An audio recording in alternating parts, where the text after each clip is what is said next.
আমাদের যারা কর্মকর্তা আছে তাদের সবার সঙ্গে তিনি এসেছেন এবং এয়ারপোর্ট থেকে তিনি নিজের গাড়ি চালিয়ে কিন্তু আজকের যে দিনের যে প্রথম যে কর্মসূচি সেখানে তিনি যোগ দিতে এসেছেন। আপনারা হয়তো দেখতে পাচ্ছেন যে আমরা দেখছি যে প্রধানমন্ত্রীর যে গাড়ি সেটা কিন্তু আজকের যে কর্মসূচি সেখানে চলে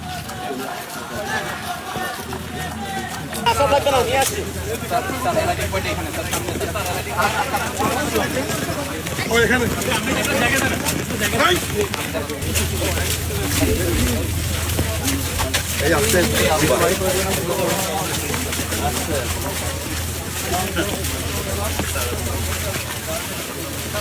এই খালটি স্যার কক্সবাজার সদর উপজেলার 2টি ইউনিয়ন এবং রামু উপজেলার 1টি ইউনিয়নের মোট 15টি গ্রামের কৃষকদের সেচ প্রদানের ক্ষেত্রে গুরুত্বপূর্ণ ভূমিকা পালন করে স্যার। 15টি উপজেলা, 15টি ইউনিয়ন, সদরের 2টি ইউনিয়ন, রামুর 1টি ইউনিয়ন, মোট 15টি গ্রাম গ্রামের কৃষকদের সেচ প্রদানে গুরুত্বপূর্ণ।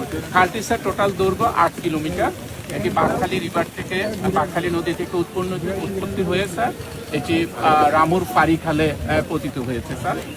খালটি স্যার খনন করার ফলে 1012 হেক্টর জমিতে স্যার উভয় পাশের পানি বর্ষা মৌসুমে নিষ্কাশিত 1200 হেক্টর, 1012 স্যার। আর এখানে স্যার অতিরিক্ত